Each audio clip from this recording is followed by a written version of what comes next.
Saat ini adalah Jumat pagi yang cerah. Terdengar suara kokok ayam di belakang rumah saya. Burung-burung juga itu kedengaran ya. Pengennya sih yang senyap, namun cari yang senyap itu iya sulit sekali kalau di kampung begini ya. Kecuali nanti kalau saya sudah bikin bunker buat ini, buat syuting ya, nanti bakalan suaranya itu bisa fokus, bisa mantang begitu tanpa ada suara-suara atau audio dari luar ya.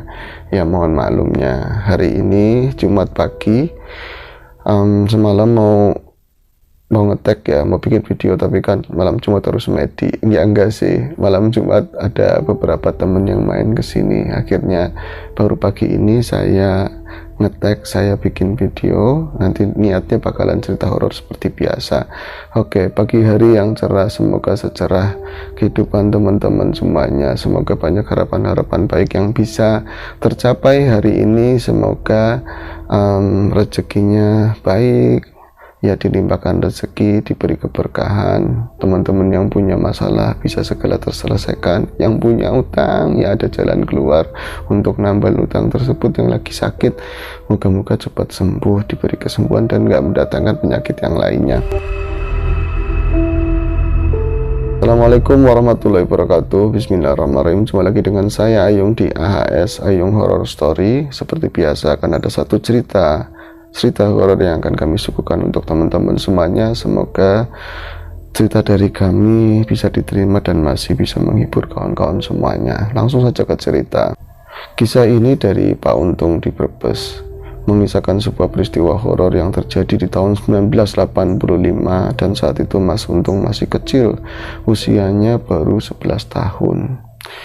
Namun keceriaan saat itu di mana desa kecil yang ya jauh dari perkotaan, cuman ya rumah-rumah juga masih jarang, banyak kebun-kebun, sawah-sawah yang terbentang luas, bahkan berbatasan sama wilayah kabupaten lain ya.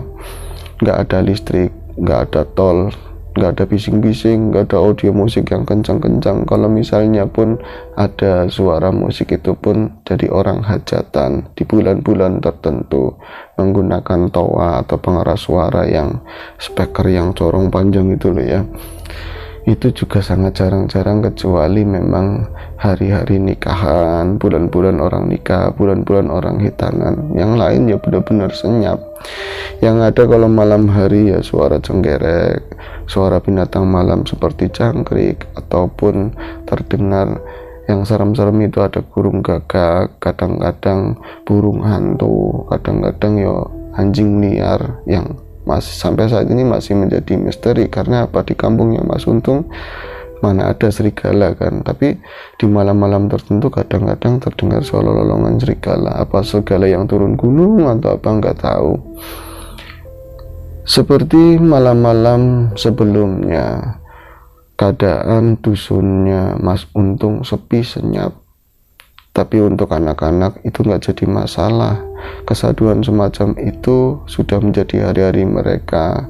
Sore misalnya selepas ngaji jam 4 habis asar, itu waktu menuju maghrib itu digunakan untuk main ya, lari-larian, main petak umpet, main apa aja lah ya, permainan zaman dulu. Nanti nyambung ke masjid ataupun ke surau. Nanti setelah itu ngaji lagi sehabis maghrib, pulang-pulang itu setelah isya atau menjelang isya. Kemudian ya orang dulu kan tertib, ada aturan-aturan, apalagi di keluarganya Mas Untung ya. Habis isya atau habis maghrib setelah makan harus belajar, mau ada PR atau tidak ada PR harus belajar, paling tidak menyiapkan buku untuk persiapan besok pagi. Apalagi kalau guru-guru dulu kan ya, kalau kita nggak ngerjain PR tentu dapat hukuman. Kalau kita nggak disiplin, nggak tertib, tentu dapat hukuman. Kalau sekarang ya anak-anak yang penting berangkat, ada PR nggak ada PR yang nggak ditegur nggak bakalan dihukum ya. Gurunya takut sama HAM, akhirnya anak-anak pada ngelunjak.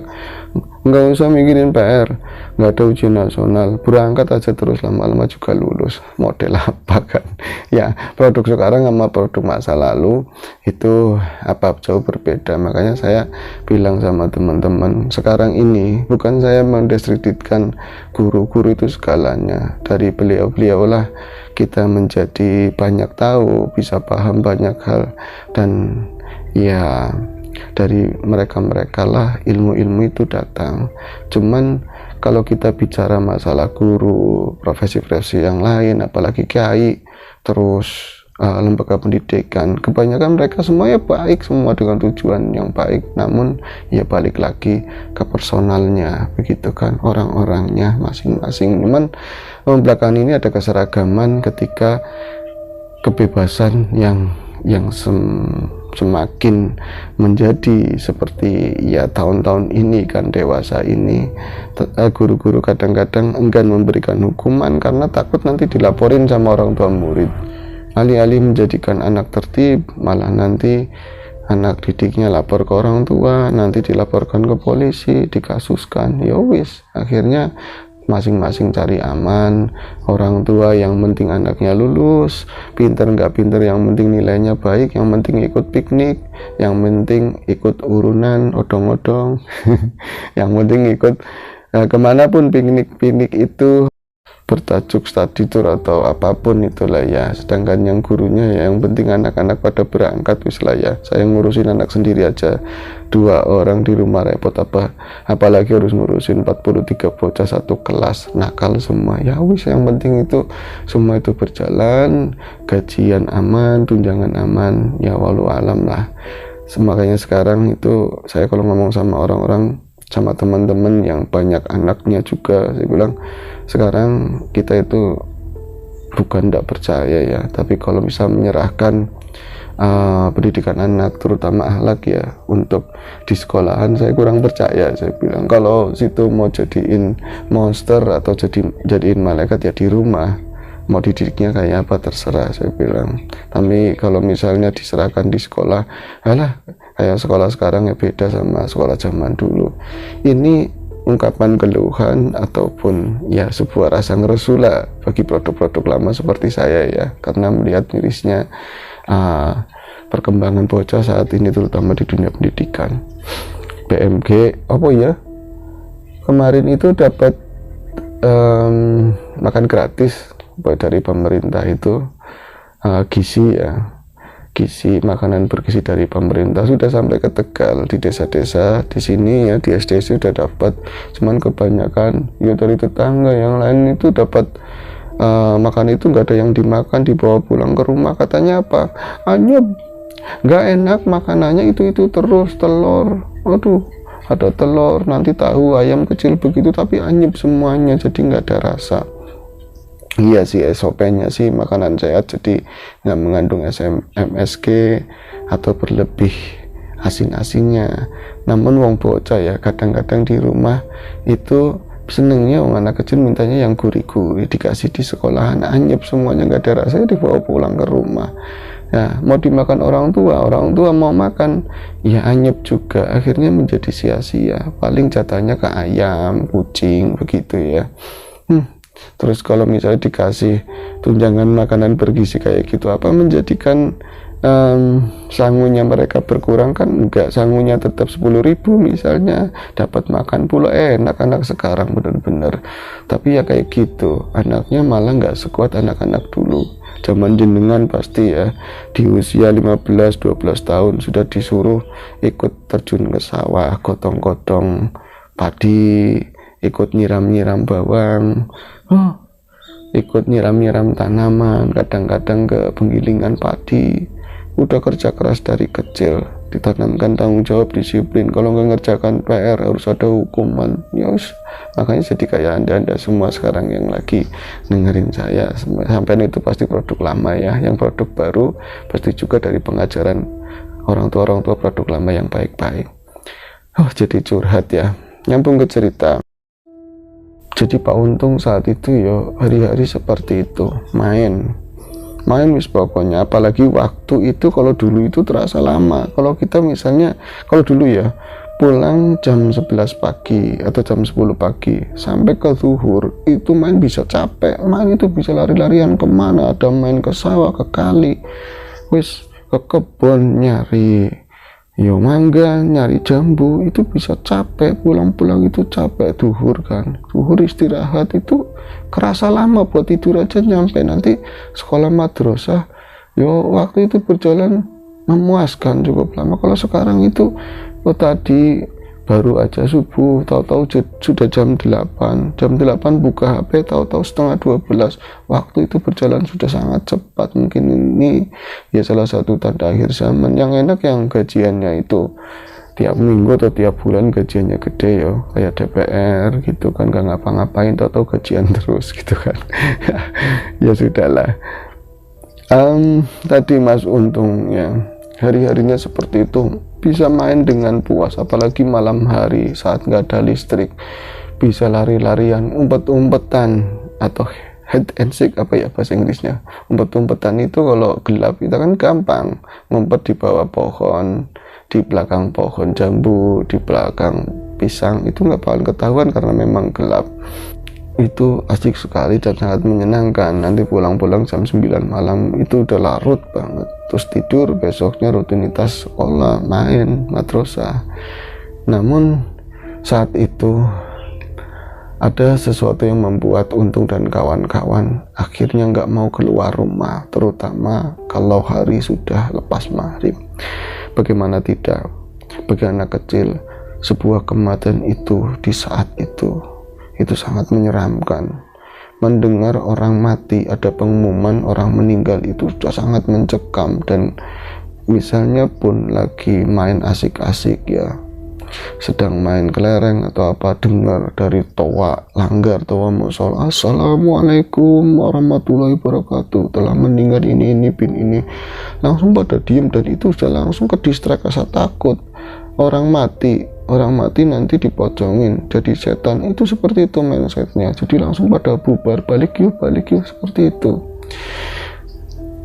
Nah saat itu juga ada, ya bukan pengumuman orang meninggal, namun ada seorang tua, seorang nyai namanya Nyi Karti. Umurnya itu sudah lebih dari 80 tahun, sedang mengalami sakaratul maut. Yaitu setiap kematian ya ada sakaratul mautnya. Namun sakaratul maut itu aneh. Sakaratul maut itu benar-benar panjang, sudah berhari-hari. Kalau orang misalnya koma, terus koma itu bangun, kalau nggak lewat langsung itu masih mendingan. Dia itu ya terbujur di ranjang, nanti tetangga-tetangga pada datang, ikut doain, ikut baca yasin. Nanti seakan-akan yang dari pandangan tetangga-tetangga itu sama keluarga, nafasnya sudah lepas, sudah mau ditutupin kain, innalillahi telah pulang, emak sudah meninggal, tangis sudah pecah, nanti bangun lagi, ada nafasnya lagi. Terus tahu-tahu nanti yang tadinya cuma diem, tahu-tahu tuh melenguk panjang, jerit-jerit kayak lagi disiksa. Kadang-kadang yang paling serem Untung itu pernah lihat sendiri, dan Nyi Karti itu neneknya Untung. Pernah sekali waktu dia ikut nganter emaknya, karena emaknya itu takut datang ke rumah ibunya. Ya bapaknya Untung kan di Jakarta ya, akhirnya minta tolong ke Untung, ayo anterin ke Mbak Uti. Nggak mau, takut kan Untung lihat orang yang kayak gitu lagi sakaratul maut. Kan anaknya Mbak Karti itu banyak, salah satunya emaknya Untung. Itu suruh nganter ke sana, itu Untung nggak mau karena serem. Bisa sakaratul maut aja menuju kematian itu sudah serem, apalagi sakaratul maut yang model kayak ya model mbahnya itu. Tapi karena dipaksa sama ibunya, akhirnya Untung itu tetap datang ke sana, mau nggak mau, karena nungguin di depan ya takut, meskipun ada beberapa orang ya, karena itu kan malam ya, gelap, di ruang tamu ya sepi. Akhirnya ikut nengokin ke kamar bersama ibunya.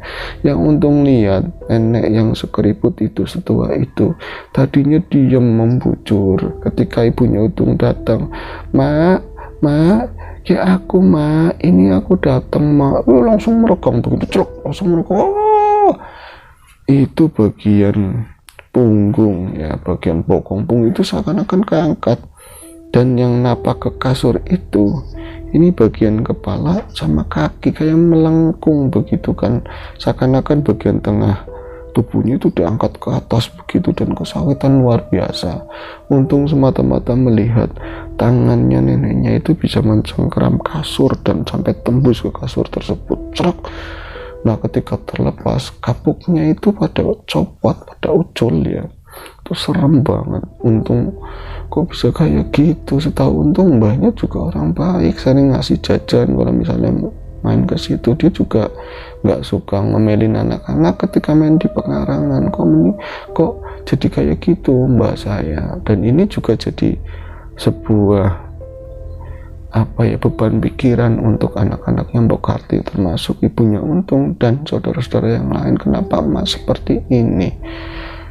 Ya tetangga-tangga juga ngomong seperti itu. Kenapa Mbok Karti itu yang memang ya terbilang rajin, nggak pernah telat kelanggar ke musola, kecuali kalau dia lagi sakit ya.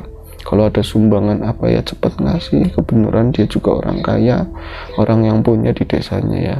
Tapi kok ngalamin sakaratul maut yang begitu sulit, dan terhitung sudah hampir 7 hari dia tergeletak di ranjang, nggak bisa ngapa-ngapain, antara mati dan hidup, hidup dan mati, seperti itu. Yang paling kadang-kadang bikin serem itu ketika di ruang kamar, di bilik kamar itu kan benar-benar tertutup. Nah saat itu ya karena Nyi Karti itu lumayan berada, dia punya lampu patromak sebenarnya, tapi karena terlalu terang dipasanglah lampu gamblok. Lampu gamblok itu kan ada corongnya, itu praktis, nggak kena angin dari kiri kanan. Tapi kalau misalnya di saat-saat tertentu beberapa warga yang memang lagi nengokin dan anak-anaknya pas nungguin ibunya itu merasakan tahu-tahu ada ya hawa yang gak enak, bau-bauan yang gak enak di saat-saat tertentu, tapi khususnya malam hari. Ini tahu-tahu lampu itu jadi goyang di dalam corong, itu goyang, padahal itu kan ya nggak kena angin, goyang terus makin mengecil mati, padahal minyaknya itu masih banyak. Ini nggak umum dan berapa kali sering terjadi seperti itu. Jadi ada beberapa warga yang ngomong Nyi Karti itu ya sebenarnya buat malaikat mudah-mudah saja kalau mau nyabut nyawanya. Gusti Allah udah berkehendak, apa yang nggak mungkin sulit, apa yang nggak mungkin sulit. Namun ini seperti ada ilmunya Nyi Karti atau apa ya, sesuatu yang gaib, sesuatu yang besar yang dulu itu pernah ngebantu Nyi Karti, yang ngebantu dalam urusan kehidupan dunia, sehingga ketika Nyi Karti mau meninggal kayak dikerjain ya, semacam mereka itu ya dulu kamu merintah saya, kamu menggunakan saya, sekarang kamu mau mati gantian yang saya siksa duluan. Itu ada banyak spekulasi yang seperti itu. Lawang sebelum dia itu ngeletak itu nggak sakit sama sekali, bahkan Untung itu melihat neneknya itu sedang nyengket godong atau metik daun pisang. Itu sembari ya ngomong sendiri, orang tua kadang-kadang ngomong sendiri ya, daun-daun ini pada sobek gara-gara angin kencang, tadinya daunnya mulus-mulus jadi pada kerewek, pada sobek begini. Itu ngomong seperti itu. Tahu-tahu ngomong sama bocah-bocah, jangan main di situ, plek jatuh, dan itu langsung fatal. Sudah dari beberapa hari sebelumnya anak-anaknya Nyi Karti, bahkan yang dari luar kota, sering wirawiri pulang buat nyengukin, dan ya kalau nggak suami istrinya, terutama anaknya langsung itu selalu nungguin di rumah lugu atau di rumahnya Nyi Karti ya. Takut-takut mereka pergi justru ibunya meninggal, takut-takut gak ditungguin nanti ada apa-apa. Namun ya begitu, terkadang anak-anaknya sendiri melihatnya itu ya nggak tega, tapi ya juga lelah. Dipanggil ya orang pintar, dipanggil Ustadz, Kiai, ada apa dengan ini semua, kenapa mak saya seperti ini? Tapi nggak ada jawab, nggak ada jawaban yang memuaskan. Dan kadang-kadang jawaban itu nggak diperlukan. Maunya mereka ya kalau nggak emaknya bangun lagi sembuh, kalau enggak ya jalan pulangnya itu ya cepat. Yang aneh lagi buat warga, Nyi Karti itu yang tadi ya rajin ke musola, paham bacaan apapun, ketika lagi parah-parahnya seakan-akan nawanya itu hampir mau lepas di kanan kiri di ruangan gelap itu, Nah, para-para itu biasanya kalau malam hari itu pada ngaji semuanya. Ketika ya warga yang datang ikut ngaji, baca yasin, supaya harapan mereka kan supaya pulangnya itu gampang, meninggalnya itu gampang. Nanti dituntun oleh anaknya, mak nyebut mak syahadat mak asyhadu alla ilaha illallah asyhadu anna muhammadar rasulullah, diulang-ulang begitu supaya ibunya ngikutin. Namun bukannya ngikutin, justru ibunya itu ngomong, Nyikarti itu ngomong, aku ora bisa, katanya aku nggak bisa gimana mandi sholat, mandi ibadah kayak gitu, masa nggak bisa, aku nggak bisa. Istighfar apa mah, lu ngakape itu disuruh pergi berkali-kali seperti itu. Jadi bagi warga itu aneh kok bisa seperti ini, apa dan kenapa orang tua itu sangat sulit untuk ya lepas ya nyawanya itu lepas dari raganya, seperti ada yang mengikat. Dan bagaimana mungkin dia itu nggak bisa melafalkan kata-kata ataupun ucapan-ucapan yang biasa dia ucapin ketika ngaji, ketika dia itu ngomong sama tetangganya. Sebetulnya buat warga melihat Nyikarti yang seperti itu ya kasihan, sangat kasihan sekali. Namun mereka juga kadang lelah ya, lagi-lagi ngumpul ngaji, nanti meninggal, tahu-tahu hidup lagi, tahu-tahu yang tadi nafasnya udah nggak ada, tahu-tahu muncul lagi, bolak-balik. Kadang ada satu tangga ngomong, lah saya mah nggak mau ngaji lagi lah, malas sih, kenapa tuh ya, kalau di ngajiin mati nanti juga hidup lagi, orang itu ilmunya apa, dulu itu punya pegangan apa. Ya begitulah, anak-anaknya juga lelah. Nah, situasi yang seperti ini ketika Nyikarti itu jerit-jerit melenguh, terus ada ya macam-macam hal itu yang mengerikan itulah ya, dari ceritanya, kata-katanya itu ya, karena di kampung gak ada suara.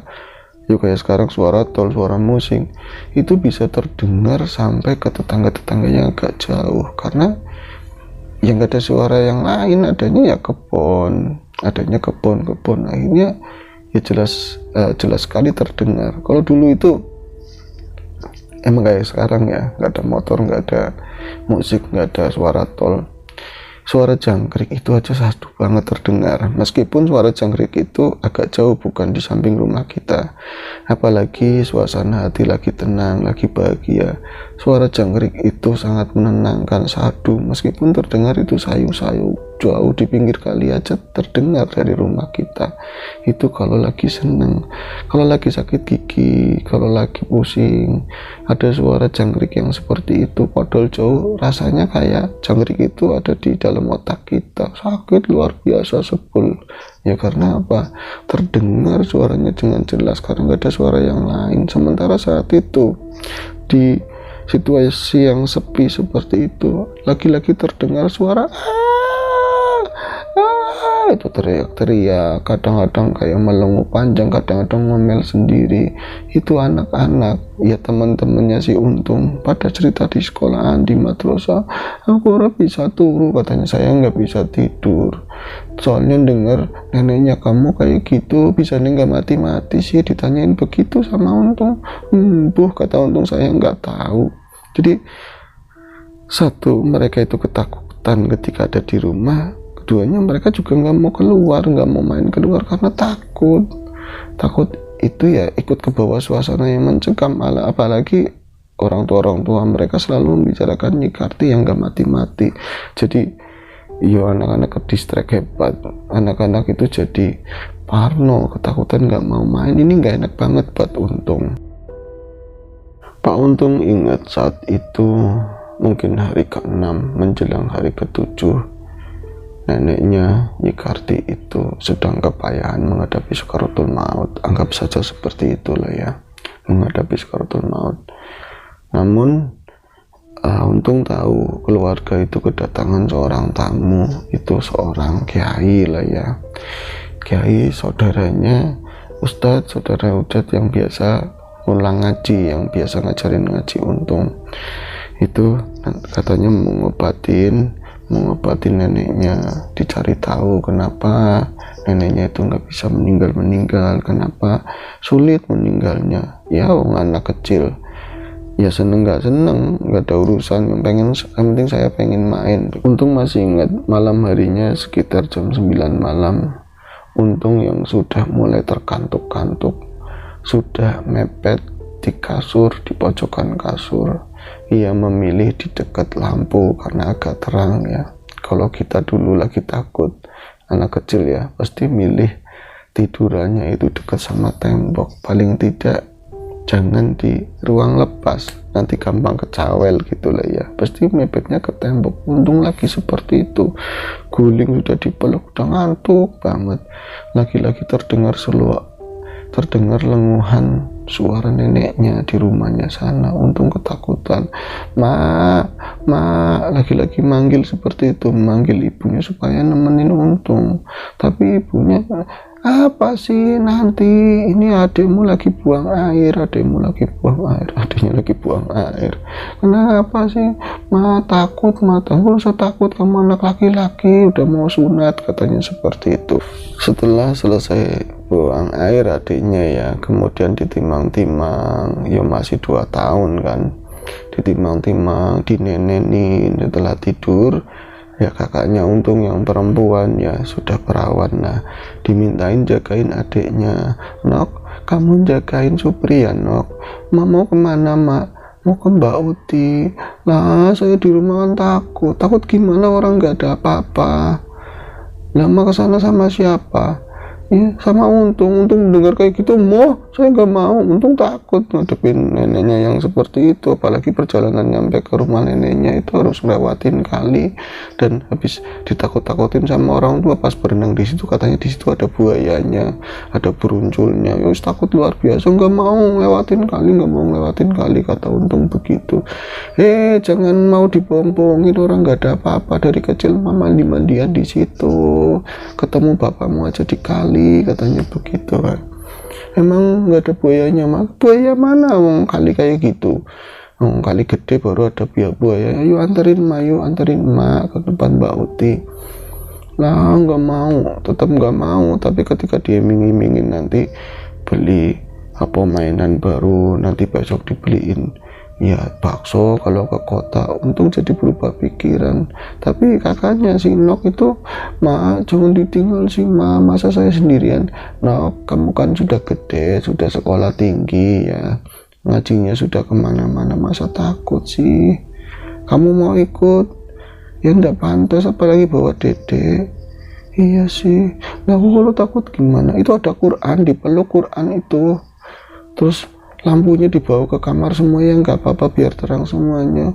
Ya wis, tapi jangan lama-lama ya.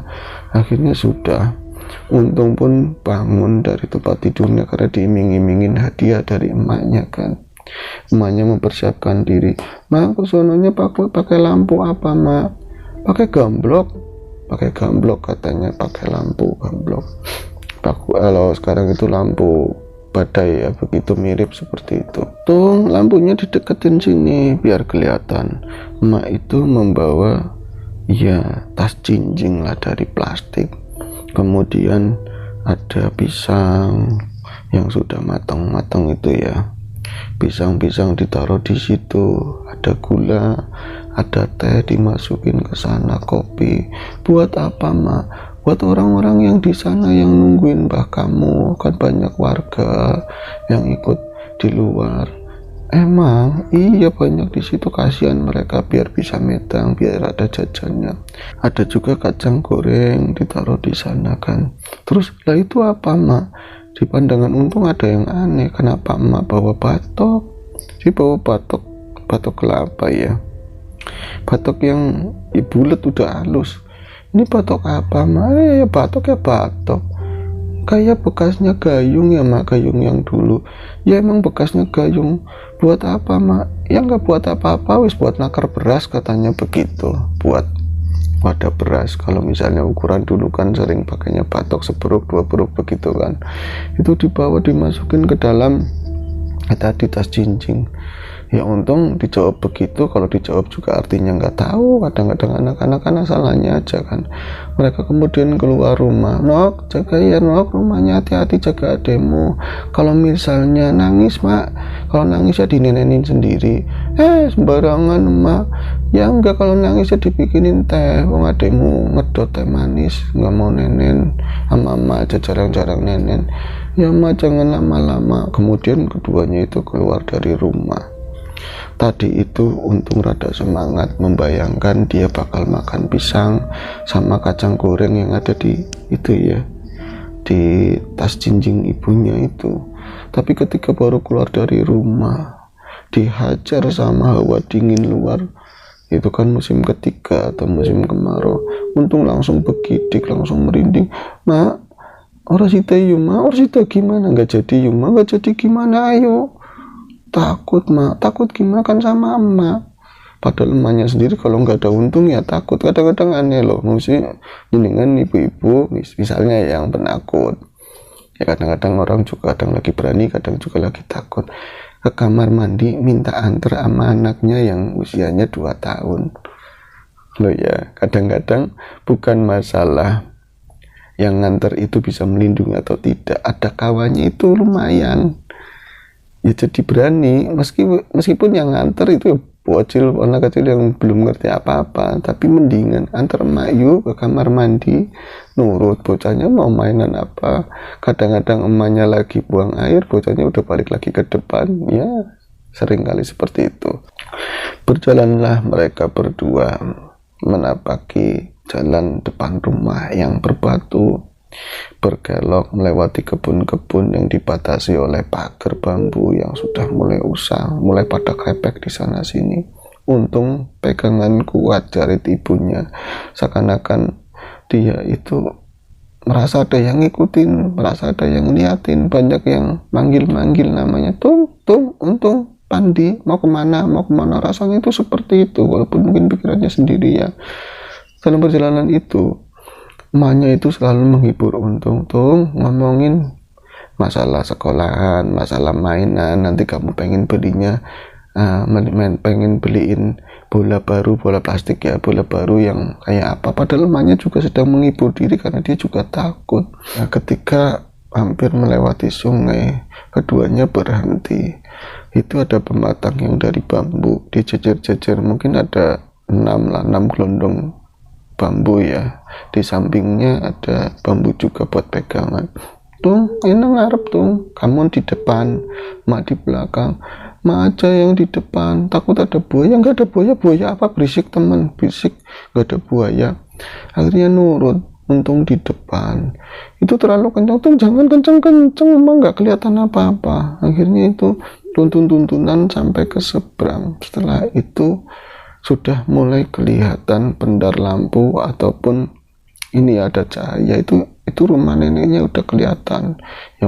Masih satu kehalangan ya, masih kehalangan 2 kebun lagi, satu kebun kelapa, satunya ya ada kebun mangga milik tetangga lah ya, baru nanti rumah neneknya. "Ayo Tung, itu udah kelihatan."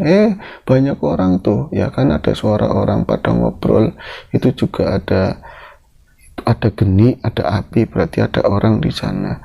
"Ayo mak, cepetan mak, cepetan." Untung mulai ketakutan, dan saat dia itu Untung itu nyebrang, Untung merasakan ini kok banyak yang ngikutin, tapi siapa nggak tahu, nengok kiri ke kanan. "Kenapa Tung? Ayo jangan lama-lama jalan di depan, kok berhenti terus?" Makanya yang banyak yang ngeliatin, banyak yang ngikutin.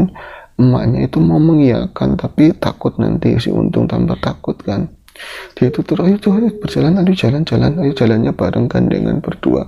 Nah, ketika melewati kebun kelapa itu nggak terlalu lebar.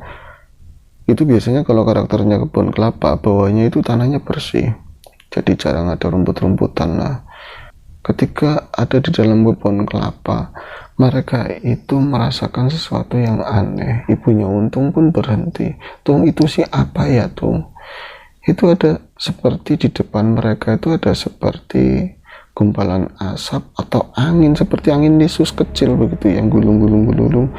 Nah, deketin sini ininya, apa lampunya dideketin begitu ya, nggak kelihatan jelas, cuman yang pasti itu yang muter-muter itu daun-daunan yang keangkat, bener-bener itu seperti angin yang muter-muter, warnanya nggak percaya, seperti kabut begitulah, tapi nggak jelas ya, karena memang gelap itu kan. Ya Allah, itu siapa? Ya Allah, saya mau ke tempat ibu saya jadi anak pengen bakti, pengen bantuin ibu, syukur-syukur ibu saya kalau misalnya diberi waras ya cepat waras, kalau mau meninggal dibikin kepenak, jangan yang susah-susah. Kamu siapa? Kamu itu apa? Jangan ngalang-ngalangin. Untung mendengar itu kan, ma gue siapa? Ma itu siapa? Setan, ma setan. Shh, jangan ngomong setan. Udah baru dibilangin kayak gitu. Tahu-tahu itu yang gumpalan itu yang seperti lisus kecil itu ya, seperti angin, pusaran angin itu pecah. Itu pecah dan kebagi menjadi beberapa kabut.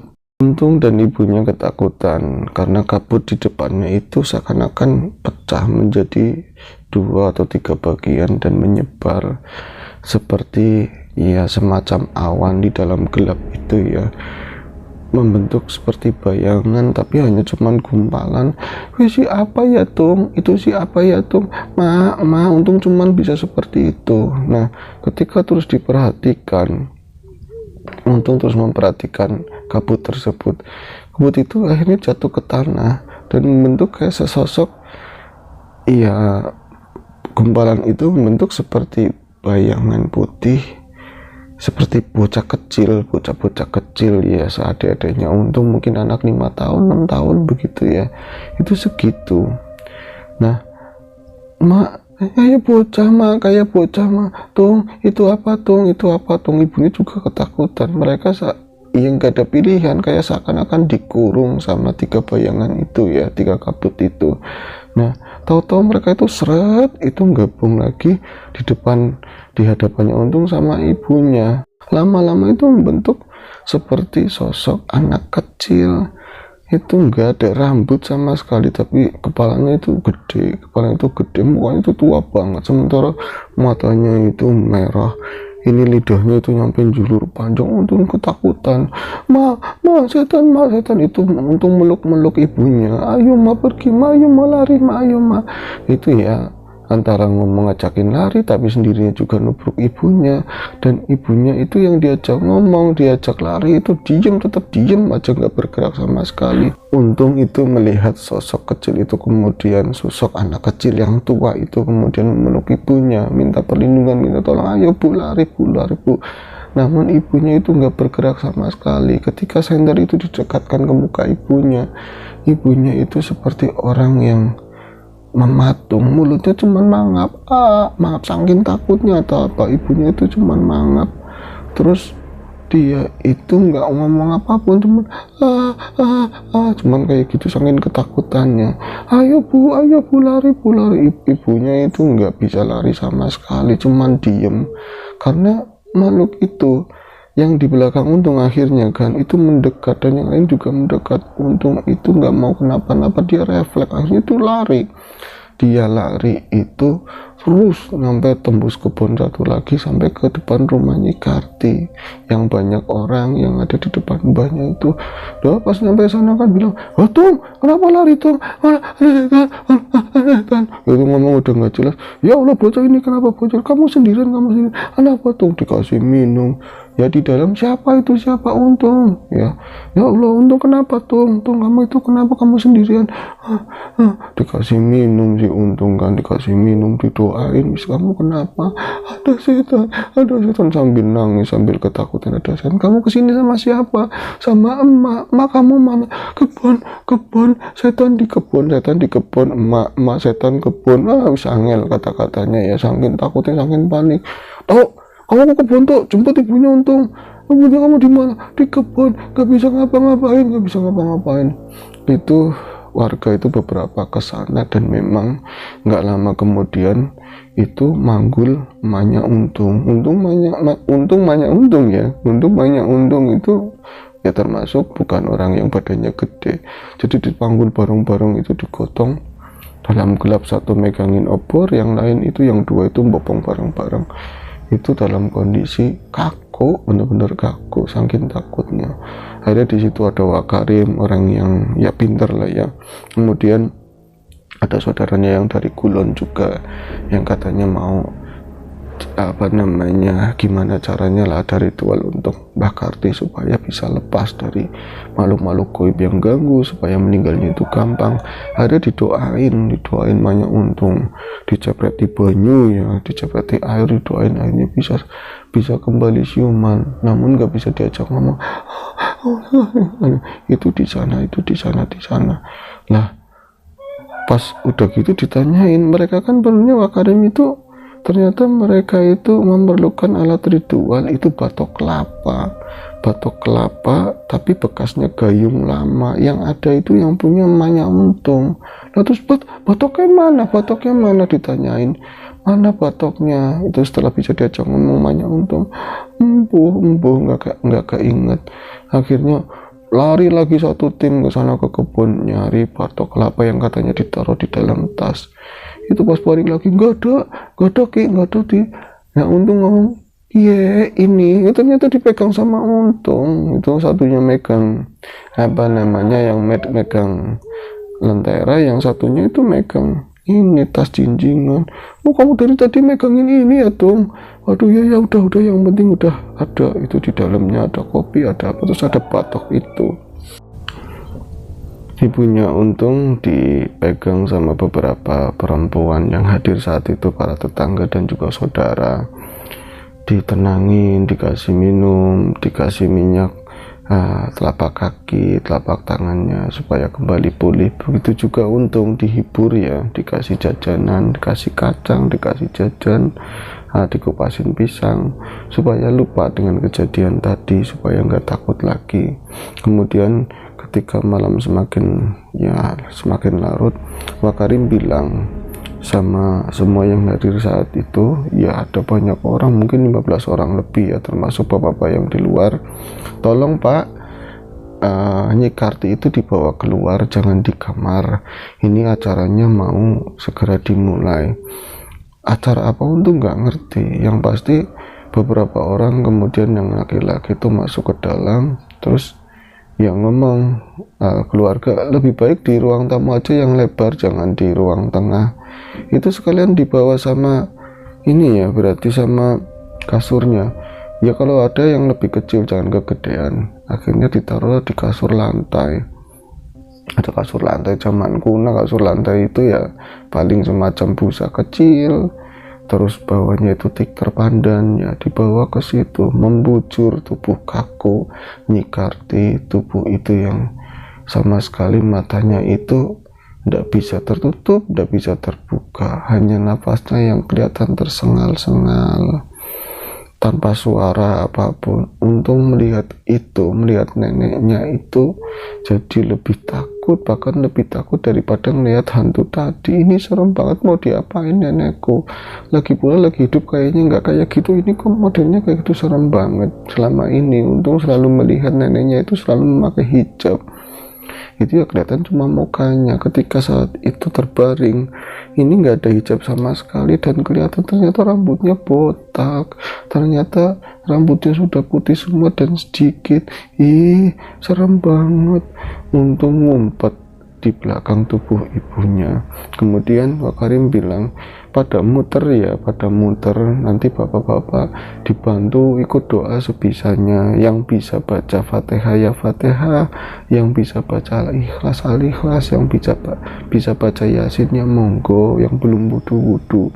Akhirnya mereka tuh ya, yang belum wudu pada keluar, itu kan ada padasan atau yang dari kendi besar itu yang buat tampungan air buat wudhu. Mereka kemudian balik lagi, dan setelah itu semuanya hening, dipimpin oleh saudaranya Wakarim yang dari Kulon.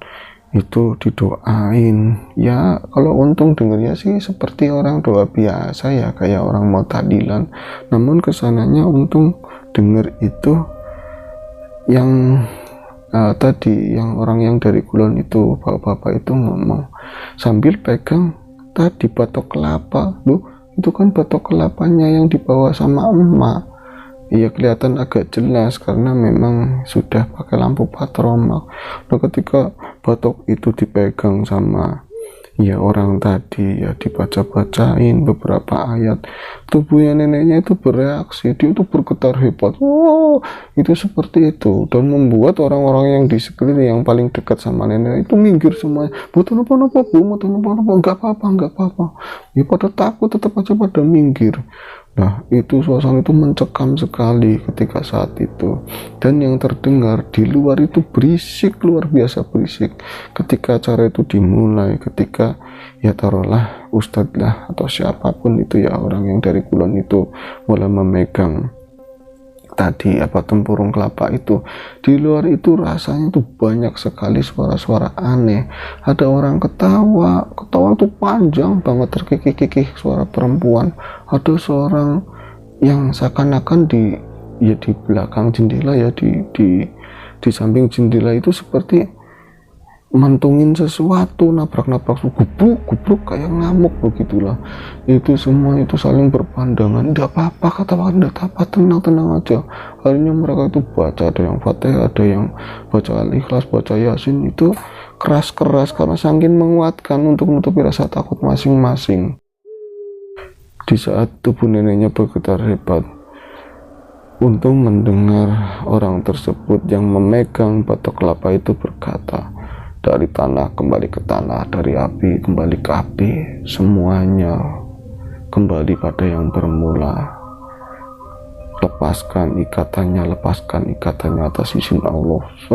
Dia itu dipegang batok kelapa itu, batok itu seakan-akan di pandangan untung kayak ada isinya apa, nggak tahu, itu agak nyala sedikit begitulah, agak kebiruan. Kemudian dia itu ditungkrep, ditutup ke sini, ke depan itu, ke ya gelaran tikar itu. Nah ketika ditutup begitu, wah neneknya itu itu teriak-teriak seperti itu. Ya orang-orang pada ketakutan semua. Lagi-lagi Wakarim nggak apa-apa, terus baca terus. Itu mencekam sekali dan terjadi itu berulang kali. Grup lagi ditutup batok kelapa, grup ditutup batok kelapanya. Nah ketika terakhir kalinya batok itu ditaruh di atas tubuhnya Nyikarti, di atas dadanya Nyikarti saat itu sudah nggak bergerak sama sekali.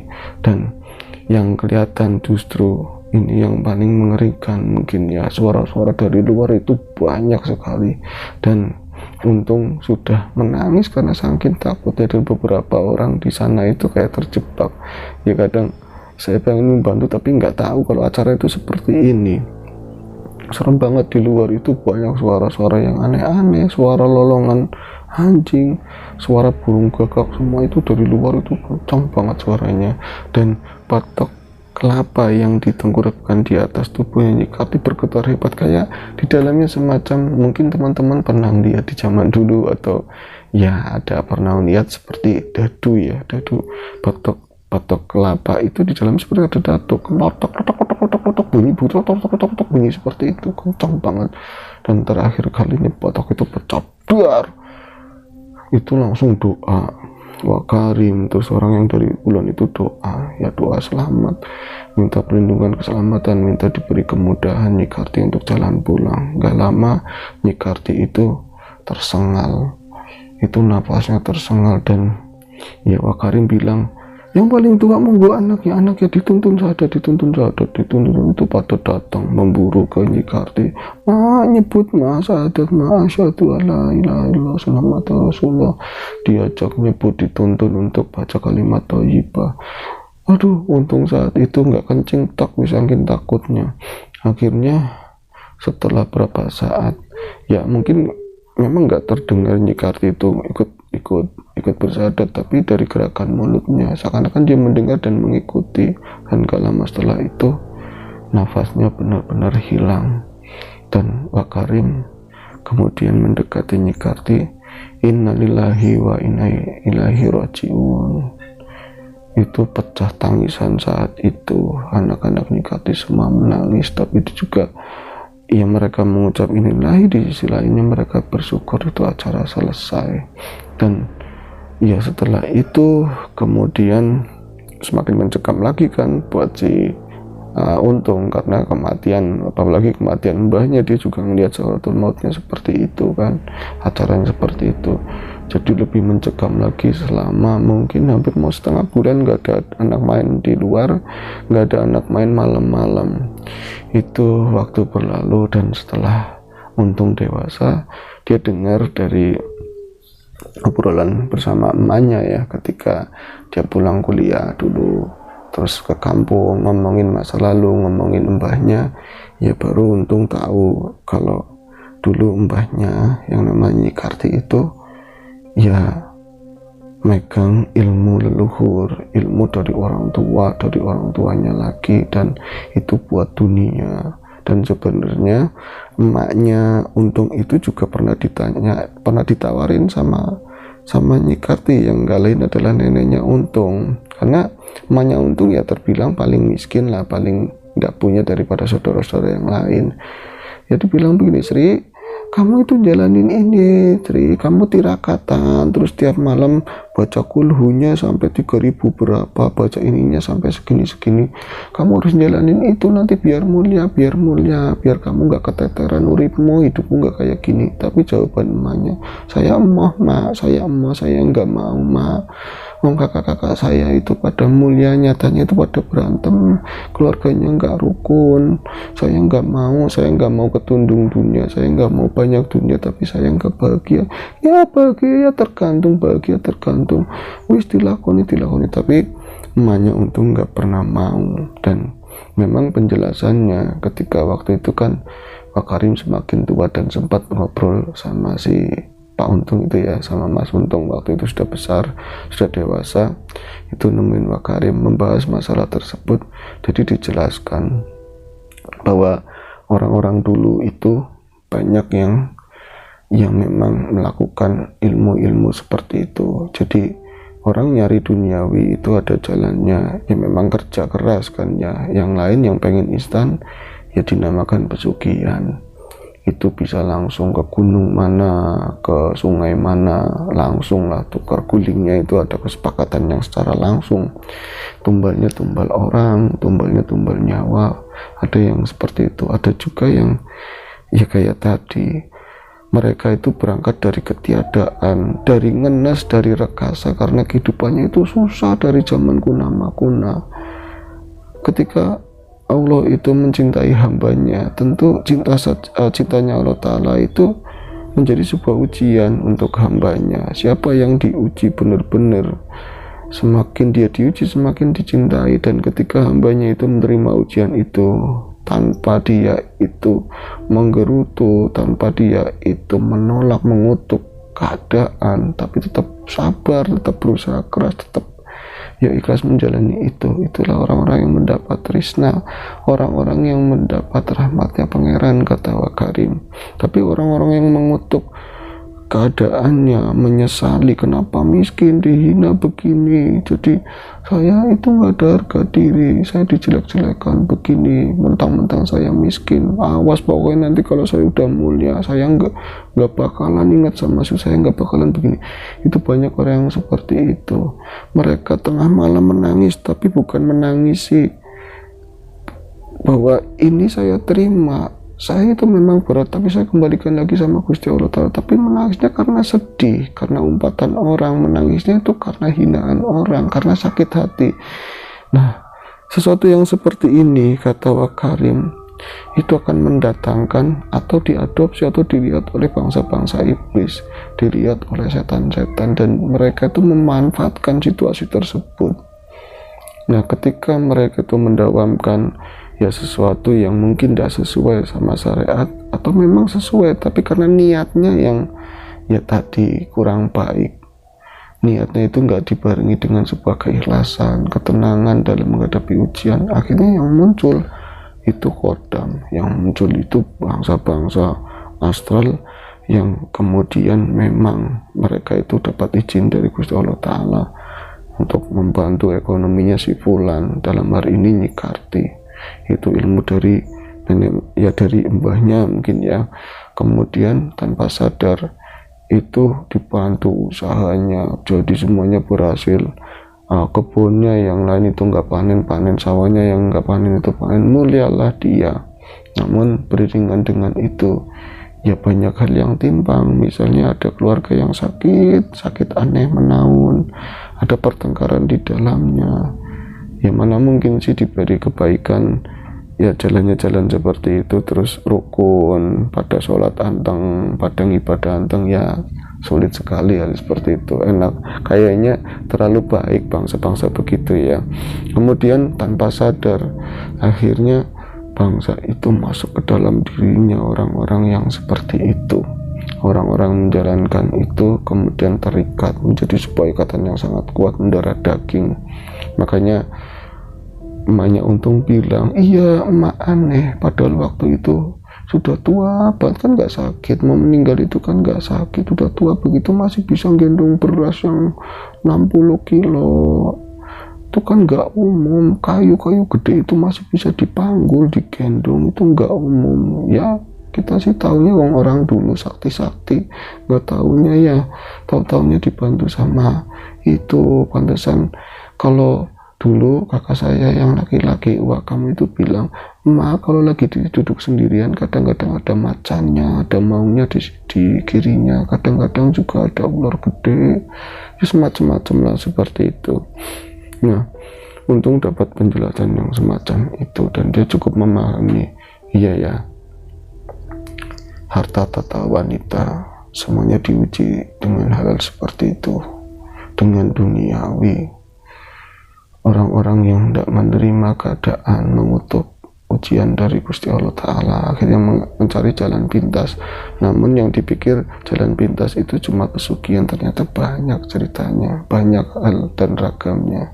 Dan yang paling parah lagi, kata Wakarim, ketika orang-orang tersebut itu meninggal, kenapa agak sulit juga, sosok ini akan mencari wadah berikutnya, anak cucunya yang perangai, sifat, dan semuanya itu mirip sama orang yang memegang atau jadi inang pertama itu. Nauzubillah min dzalik. Dan saya sendiri bukan gimana-gimana, saya pernah beberapa kali berhadapan dengan situasi seperti itu. Nenek-nenek, biasanya itu perempuan, itu ya persis banget kayak cerita tadi, dan meninggalnya itu susah, benar-benar susah. Dan untuk memutus mata rantai itu ya harus perang, harus mengalahkan entitas gaib itu baru dimurnikan kembali. Nanti mau meninggalnya ya tergantung bagaimana keikhlasan yang nungguin, kesilasannya yang meninggal, dan amalia dan banyak hal itu ya. Namun ya dengan cerita ini Mas Untung berharap ya bukan, ini kan nama samaran semua ya ke atasnya, Mikati juga nama samaran. Dia nggak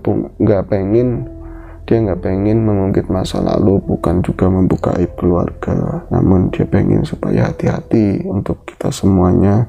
Bila mana ada teman punya usaha maju, punya dagangan maju, atau dalam bidang apapun, kemudian ngajak yuk datang ke sana aja yuk, ya alih-alih didoakan, alih-alih nanti ada syariat ini ya lumrah, wong namanya usaha ya dengan menggunakan namanya usaha ya ada syariatnya, tapi harus teliti. Jangan-jangan kita nanti menjalani apa yang kita nggak tahu, tapi jiwa kita sudah diikat sama bangsa-bangsa seperti itu, dan kelak itu akan susah ketika meninggal, dan parahnya lagi akan mengikat anak cucu ke belakang.